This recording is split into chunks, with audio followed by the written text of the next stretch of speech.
Hello everyone, welcome to the Newsbrowse News broadcast.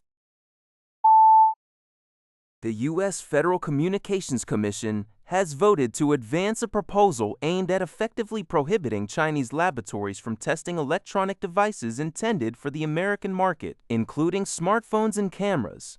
Citing national security, the FCC stated this new measure prioritizes these concerns.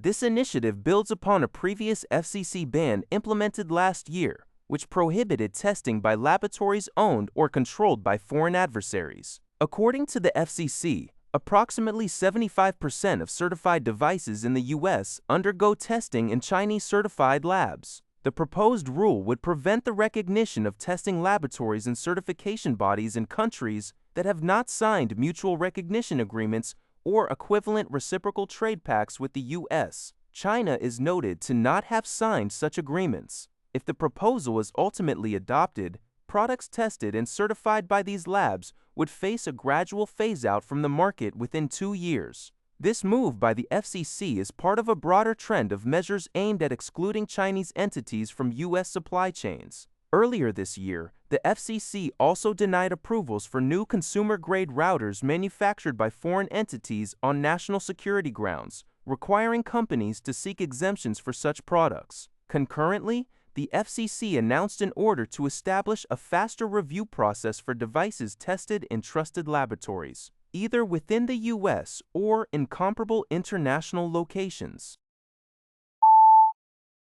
Jewish Londoners are expressing utter horror and living in fear following a recent stabbing attack in Golders Green, the latest in a series of anti-Semitic incidents.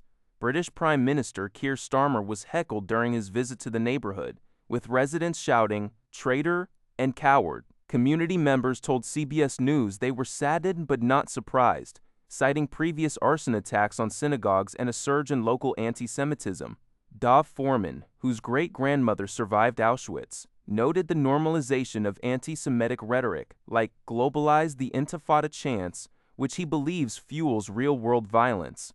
The government has pledged an additional $34 million for police patrols and security, but critics like opposition leader Kemi Badenoch call the situation a national emergency, urging decisive action against what she termed ideological threats, including Islamic extremism.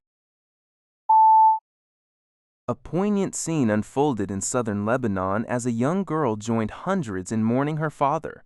A paramedic killed in what Al Jazeera reports was an Israeli double-tap strike during a U.S.-brokered ceasefire. The article highlights the devastating impact of the ongoing conflict, noting that at least 95 emergency responders have been killed in Lebanon. The United Nations has stated that this pattern of attacks on emergency personnel may amount to a war crime, underscoring the grave concerns surrounding the protection of civilians and essential services in the region. The incident serves as a stark reminder of the human cost of the conflict, with families like this one bearing the profound grief of losing loved ones in the crossfire. According to the Epoch Times, Mercedes-Benz reported a significant drop in its first quarter operating profit for 2026, falling 17% year-on-year to 1.9 billion euros. The profit margin also shrank from 7.3% to 4.1%.